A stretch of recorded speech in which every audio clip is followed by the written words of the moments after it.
Assalamualaikum warahmatullahi wabarakatuh. Perkenalkan, nama aku Gina Hairani. Aku merupakan mahasiswa dari Universitas Andalas Fakultas Ekonomi jurusan Manajemen. Baiklah, di video kali ini aku akan ngejelasin ke teman-teman semua mengenai analisis diskriminasi.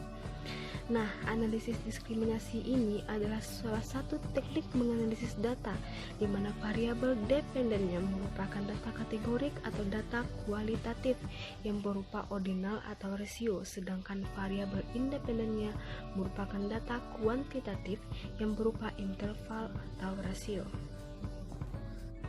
Pada dasarnya, analisis diskriminasi ini merupakan salah satu dari analisis multivariat, di mana menggunakan metode dependensi.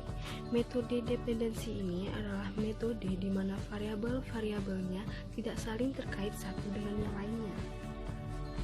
Jika dianalogikan dengan regresi linier, maka analisis diskriminasi ini adalah kebalikan dari analisis regresi linier, di mana pada regresi linier, variabel responnya harus mengikuti distribusi normal dan homoskedastis, sedangkan variabel penjelas diasumsikan fix, yang artinya tidak harus mengikuti atau masuk ke dalam sebaran tertentu. Sedangkan pada analisis diskriminan ini, variabel penjelasnya harus mengikuti suatu sebaran tertentu dan variabel responnya yang fix. Setelah adanya penjelasan-penjelasan yang udah aku paparin sebelumnya, maka terdapat beberapa asumsi-asumsi di dalam analisis diskriminasi ini. Yang pertama adalah tidak adanya multikolonialitas antara variabel independen. Yang kedua adalah variabel independen harus mengikuti distribusi normal. Dan yang ketiga adalah adanya homogenitas varian antara kelompok data.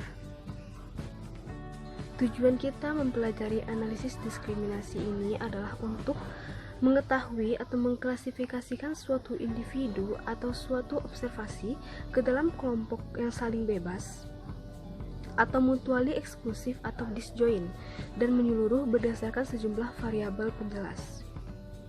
Nah, untuk mempermudah teman-teman semua, kita langsung lihat pengaplikasian analisis diskriminasi ini dengan menggunakan aplikasi SPSS.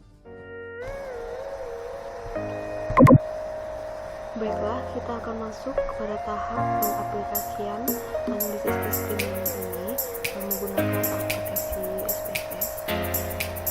Yaitu di sini kita akan melihat bagaimana pengaruh pendapatan, sikap, kepentingan, jumlah anggota, dan pendapat terhadap keluarga. Di sini aku akan dapat kita datanya dan datanya tinggal kita pindahkan ke dalam SPSS.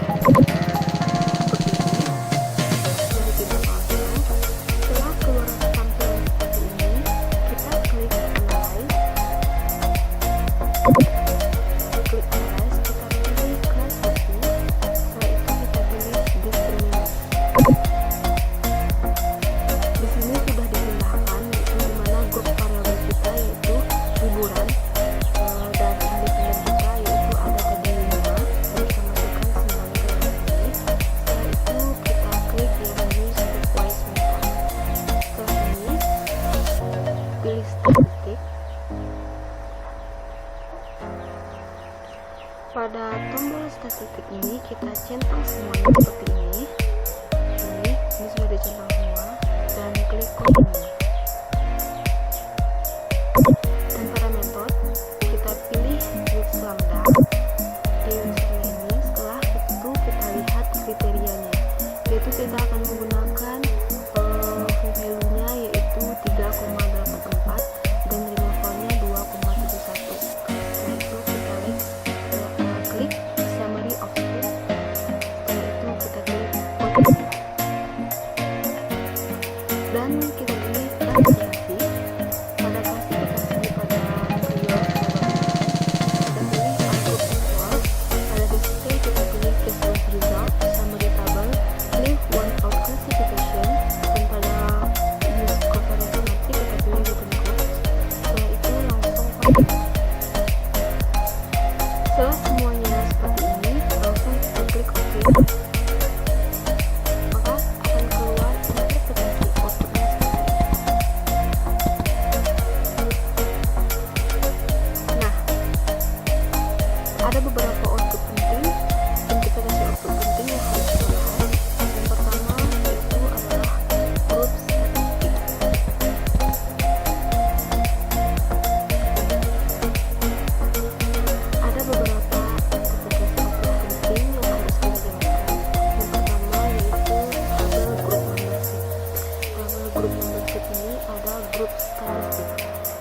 sini kita dapat melihat bahwa kasus yang kita analisis sebanyak 30 responden, di mana 10 responden memberikan keputusan 1, 10 responden memberikan keputusan 2, 10 responden lainnya memberikan keputusan 3. Pada variabel X1, yaitu variabel X1 kita adalah pendapatan, dapat kita lihat bahwa perbandingannya yaitu 1 dibanding 1,847 sekian.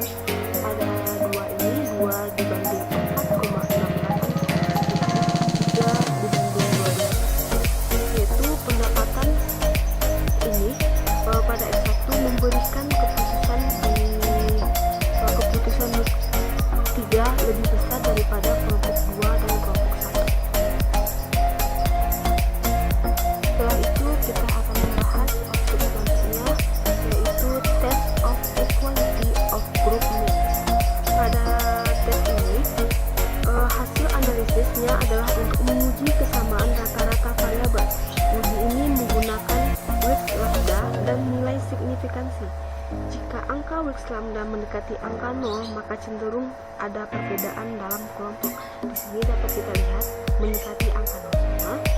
Dan jika kita lihat berdasarkan nilai signifikansinya, maka jika nilai signifikansi kita besar dari 0,05, maka tidak ada perbedaan dalam kelompok. Jika nilai signifikansi kita kecil dari 0,05, maka ada perbedaan dalam kelompok. Dan di atas kita dapat melihat semua variabel kita nilainya yaitu signifikannya kecil dari 0,05, maka seluruh variabel kita memberikan perbedaan pada perbedaan keputusan ini. Setelah itu kita masuk ke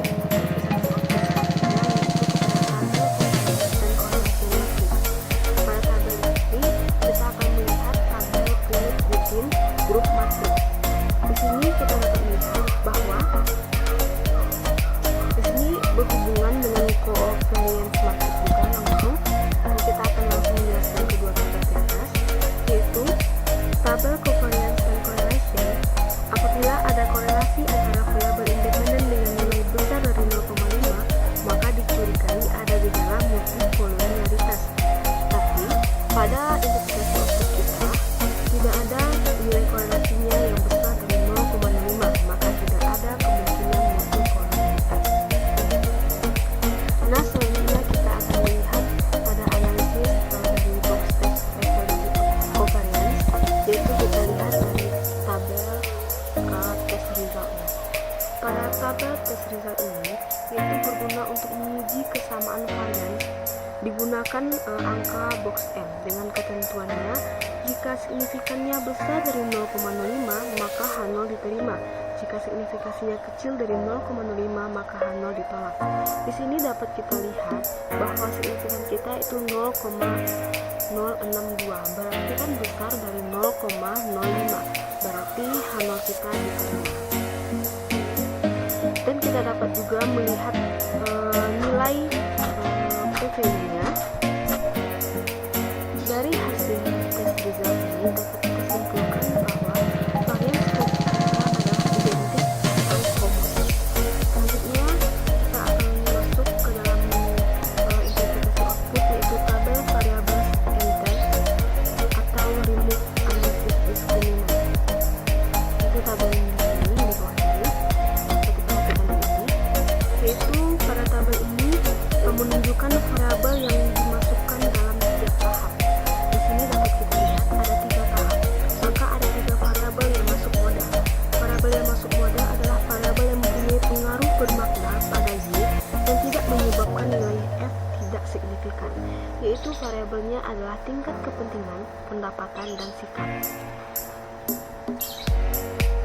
Tahapan pemasukan variabel ditentukan oleh besar kecilnya angka signifikan oleh F to remove, di mana angka terkecil akan didahulukan. Selanjutnya kita akan masuk ke interpretasi output selanjutnya, yaitu pada variabel in the analysis. Ini dapat dilihat pada tabel ini menunjukkan variabel yang tetap tinggal di dalam model, yaitu ada 3 variabel, yaitu pada langkah pertama ada tingkat kepentingan, step keduanya ada tingkat kepentingan dan pendapatan, langkah ketiganya ada tingkat kepentingan, pendapatan, dan sikap.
merasakan pengaruhnya, berarti memberikan pengaruh yang sangat tinggi sekali. Sedangkan yang kedua ini hanya 30,92%, berarti pengaruhnya kecil, tidak sampai setengah persen atau 50%. Dan canonical correlation-nya ada di sini, seperti yang sudah dibahas tadi. Dan agency-nya yang ini. Baiklah, itulah interpretasi output kita menggunakan aplikasi SPSS.